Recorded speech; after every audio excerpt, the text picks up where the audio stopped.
Production funding for Behind the Headlines is made possible in part by the WKNO Production Fund, the WKNO Endowment Fund, and by viewers like you. Thank you. Church Health Center's Dr. Scott Morris tonight on Behind the Headlines.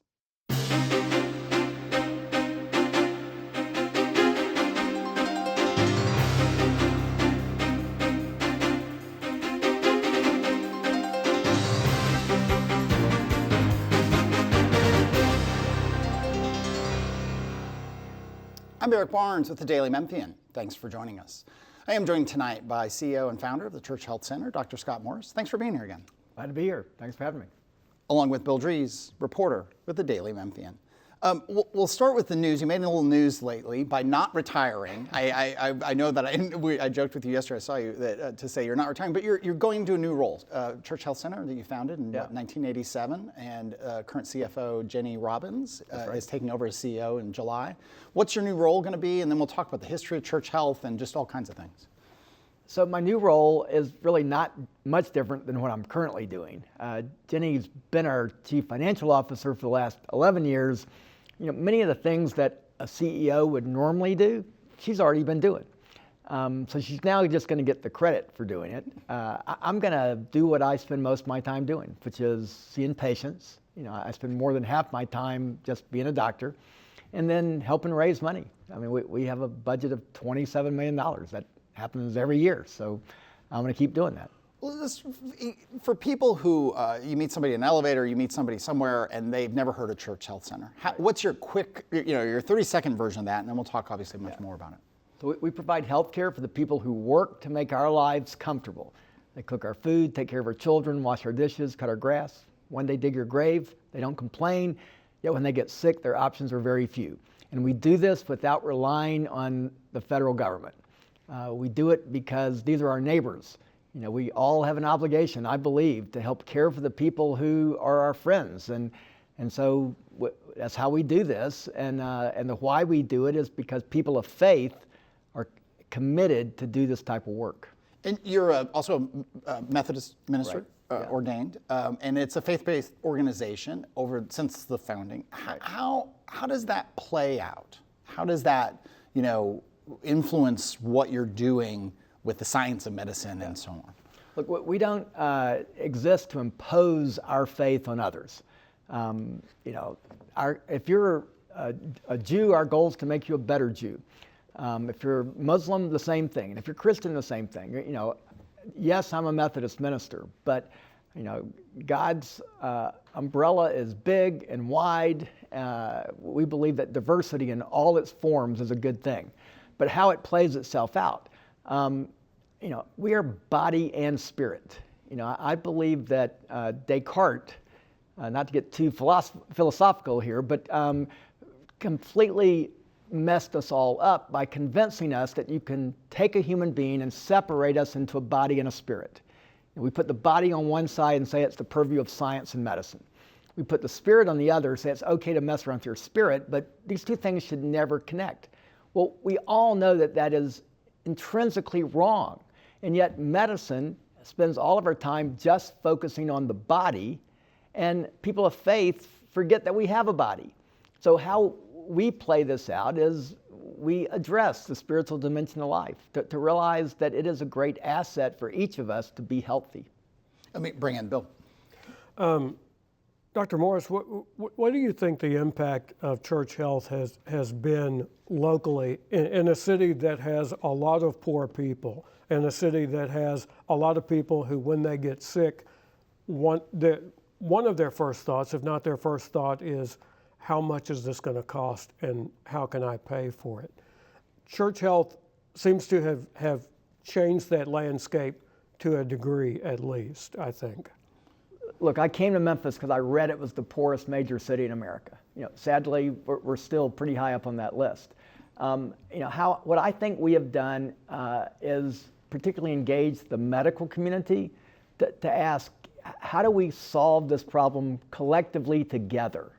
The hospitals have charity pathways that they actually didn't have before Church Health sort of said, hey, there has to be a better way of doing this.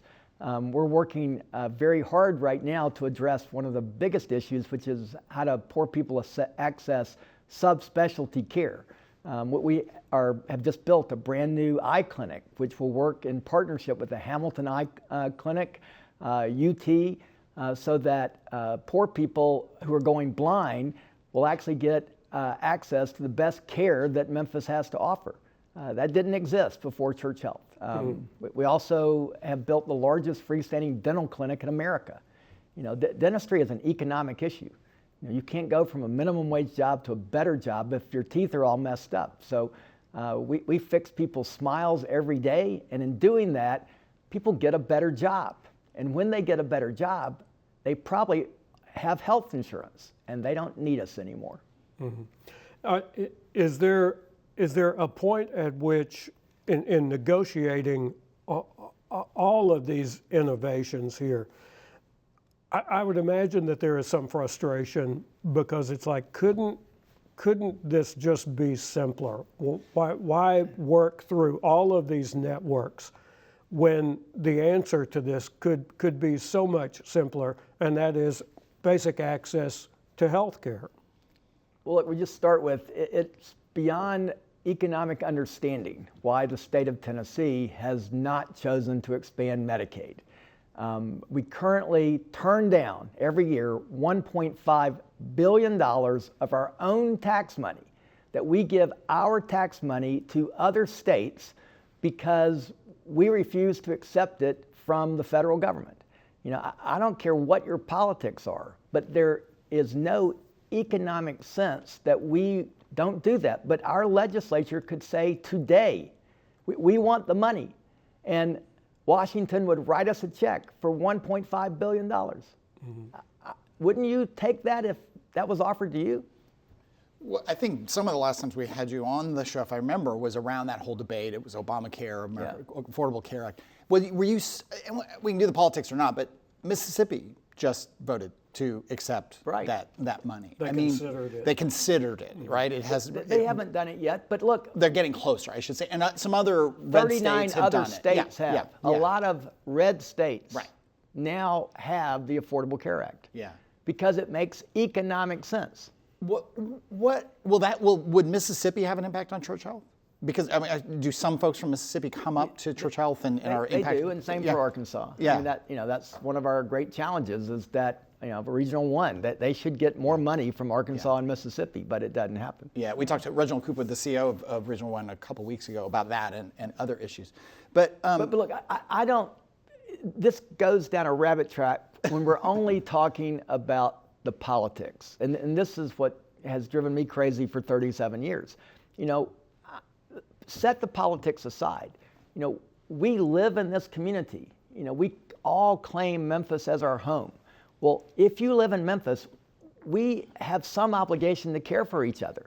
These days, what matters the most, not the most, but it's very important for us are people who are working, who may be undocumented, but when they get sick, what are their options? In my opinion, if you are building a house in Germantown and you fall off the roof and you break your leg, we have some obligation to take care of them. But people don't understand the economic implication that immigrants have on our economy. I don't know if y'all are familiar with the individual taxpayer identification number. You ever heard of that? What that is that somebody who is undocumented actually pays taxes to the federal government in the hope that one day they could actually get papers. Last year, $13 billion was paid into the Social Security system by undocumented immigrants, for which they will never receive a dime of it. And the government knows it.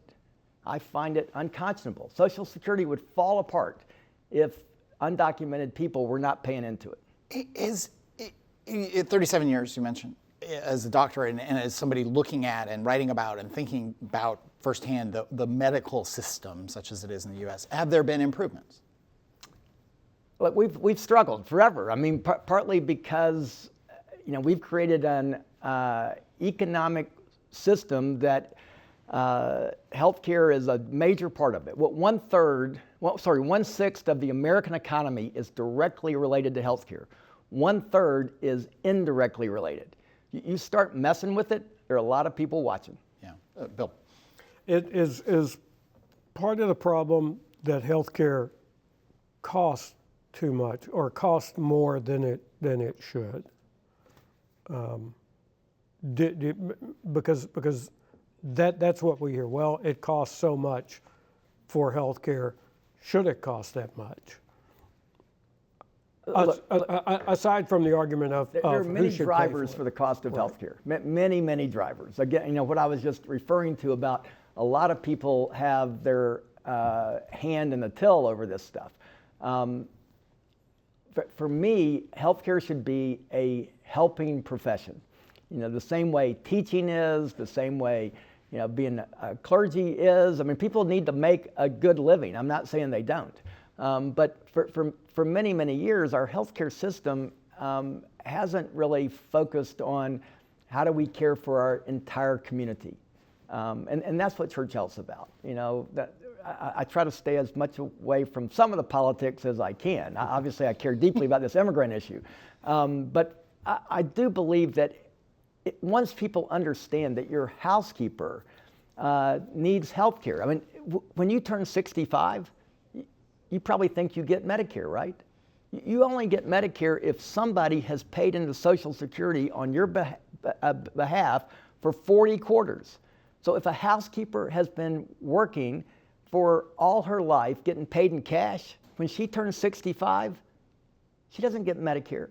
She becomes a patient of Church Health because she will be uninsured for the rest of her life. Mm-hmm. Most people don't understand that.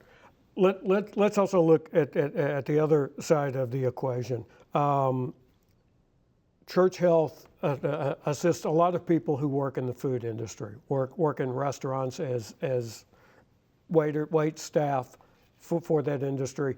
And during the pandemic, there was a whole lot of discussion about the restaurant industry probably having to change its model for how it pays those workers in particular.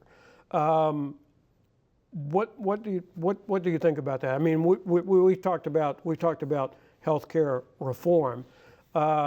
Should there be some workplace reform involved in this, and how workplaces think about who gets coverage and who doesn't? Look, the concept of universal health care, I completely support. The implementing it, that's probably above my pay grade. I just feel like people should get paid a living wage, and in that, you should be focused on benefits which help your workers. It's been shown over and over again that when people have healthcare benefits, they are better employees. And finding some way to engage those employees so that they receive quality health care ought to be something every employer thinks about. Mm-hmm. Unfortunately, it doesn't always work that way. Right. Because on the other side of that equation, these are small businesses, right, too. So it's a collection of small businesses. And with Church Health, there is this availability of that option, right? Yes, we run a program called the Memphis Plan that's intentionally designed for small businesses, meaning you have 1 or 2 employees. If you got 100 employees, you absolutely should be providing health insurance. But many small businesses, they struggle themselves to figure out how to have health insurance for their family. And the church health can be there for them. And many people sometimes think Church Health must be a scam because it's, we don't charge very much money. But we are able to do this because we literally have 1,000 physicians who volunteer with us. I'll give you just one story about how Church Health works. So, what I do as a doctor is mostly see people in our walk-in clinic. So the criteria to come to our walk-in clinic is I'm sick today. I don't have health insurance. The cost is $40. That's it. So guy has a bad knee, works in concrete. Pray you never have to work in concrete. I x-ray his knee. If I showed it to the two of y'all would both go, that ain't right. Mm-hmm. So he needs his knee replaced. So we have physicians willing to do that for free, not get paid a dime. Because of the charity pathways the hospitals have, Same thing, going to get done, the patient's never going to get a bill. I need more than that. Anesthesia, radiology, pathology, a couple other ologies, all willing to donate their time. I'm still missing something, the piece of metal we're going to put in his knee. All that is going to get donated. Now, he ultimately tells me, I can't miss work. And for now, the duct tape works just fine. Yeah, in America, you should not have to duct tape your knee to go to work. So we work around that, and we get his knee replaced, and he's back doing concrete, which is how he makes his living. When you came up with this idea in the 1980s, did you think it would be as complex and political as it is? Because it's a relatively simple concept, as you've outlined it, but getting there has been anything but simple, right? I assure you, it never dawned on me that creating a faith-based health center for poor people would have anything to do with politics. I learned almost immediately that was wrong. Politics is, gets into the weeds, and if you start trying to change things for the poor, then number one, not that many people care about it, unfortunately. But when the money starts moving around the table, then people pay attention. About 10 minutes here in show.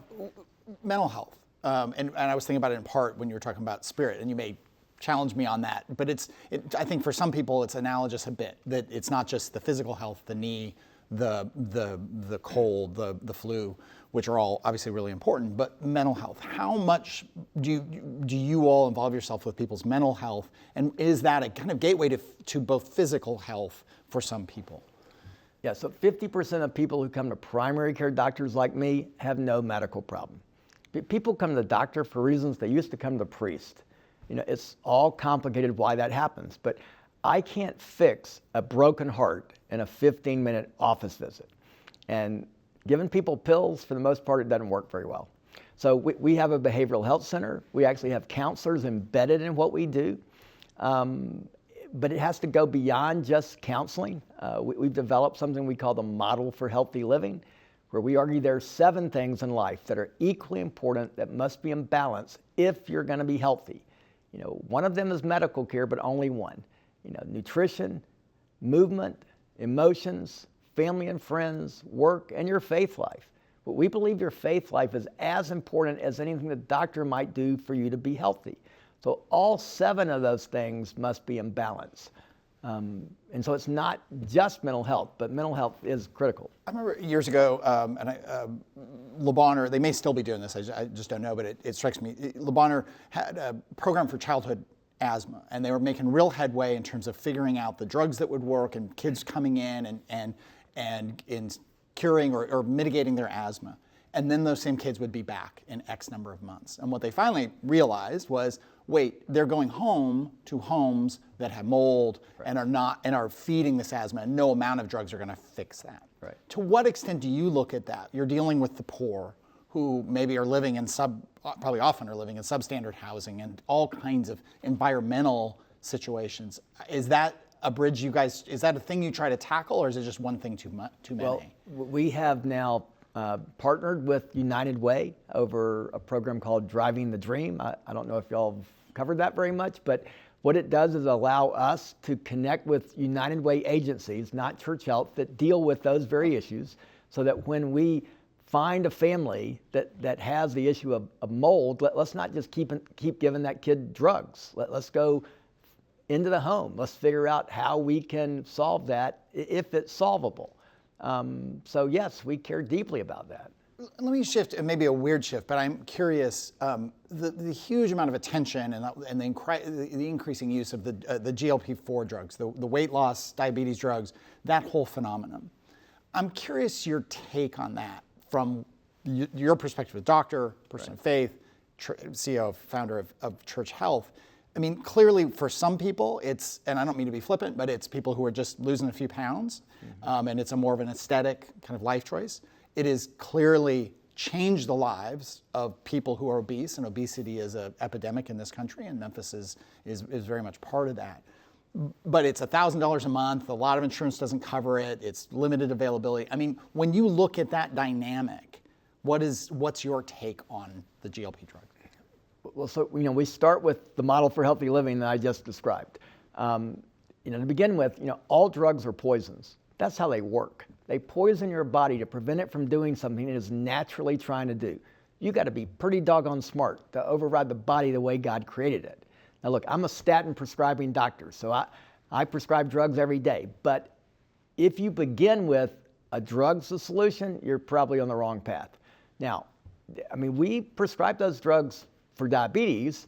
I'm a believer in gastric bypass surgery. You are or not? Sorry. I am. I was actually interviewed on Fox News about it, one of the worst experiences of my life, because they were not in favor of it. What they weren't in favor of it is for Medicaid to pay for it. Yeah. Morbid obesity, when people are more than, significantly larger than they should be, the implications on that person's life are enormous, and it's true for their family. And when people are uninsured, somebody's going to pay for that. Poor people get sick. The reason hospitals work with us is because we do our best to keep poor people out of the hospital who are uninsured. That's a win-win for everybody. So your question is about the drugs. And what they symbolize and how they reflect on how we look at healthcare, how the medical system works, right. How the industry, the sixth of the economy, operates. Yeah, again, I am endlessly preaching against the fact that I believe in this country we have developed an unholy love affair with technology, and drugs being part of that. We've come to believe that I can live my life any way I want to, and when I'm broken, the doctor could use that technology to fix me. Well, I hate to tell you this, but the technology is actually not that good, and the doctor is not that smart. God gave us this body for a reason. We have an obligation to take care of it. So there is a path for drugs like what we're talking about in our armament, but it can't begin with that. But before I go to Bill with a few minutes left, is part of what you're saying, you all do a lot with nutrition, you have the kitchens in Crosstown, you're talking to people about health and right. exercise. The staircase is not just aesthetically appealing in Crosstown, it's also symbolic of walk the stairs, don't take the elevator. I think you've said that to me.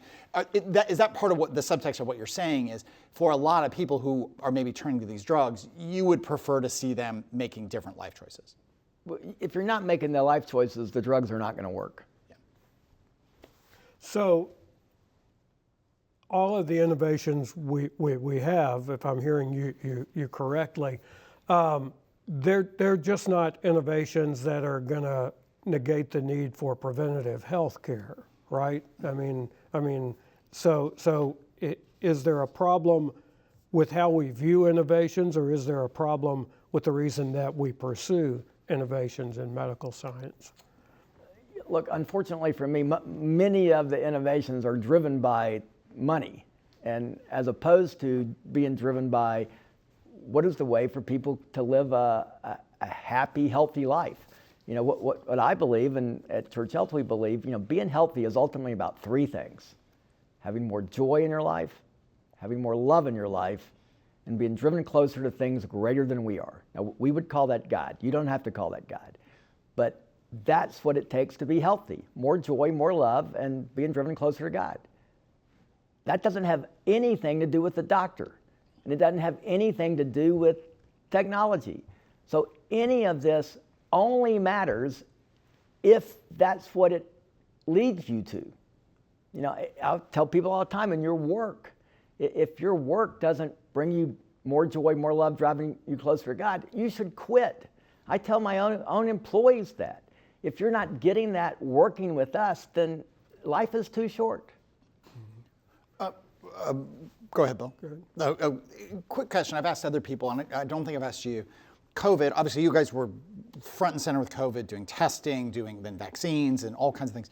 Now, some years removed, thankfully, from the worst of COVID, what has not changed? What did you change at Church Health as part of COVID that you've continued, if anything? We still test, COVID's still out there. We still see people all the time with it. Today we'll see people with COVID. I think it's helped us work maybe in a different way as a team than we were before. I think we've come to see, we always have believed that it was never just about Dr. God, but that you need each other. Communication is so important. I think we've changed some of the ways that we communicate. One thing that actually didn't work for us was, any type of telehealth. Really? Poor people aren't interested in telehealth. That they think that means you don't want to see me as a patient. Yeah. And don't understand that that's what the president of the bank would prefer. But yes, so we do almost no telehealth anymore. And so, tried. And we tried hard. Which is right, for a lot of people, is increasing, and in some ways, if not the only way, the quickest way certainly they can get general practitioner type, Yeah. treatment. No, I mean, we do just a very, very small amount of it now. Again, not retiring. Not retiring? Yeah, so that I make sure I say that. But you'll be around, you're working, you're going to be, okay. So Jenny Robbins, she grew up in New Orleans, an incredibly wonderful a person committed to the work of Church Health. Okay. And we're going to continue with our mission. Okay. Thank you for being here. Thank you, Bill. Thank you for joining us. If you missed any of the show, go to WKNO.org.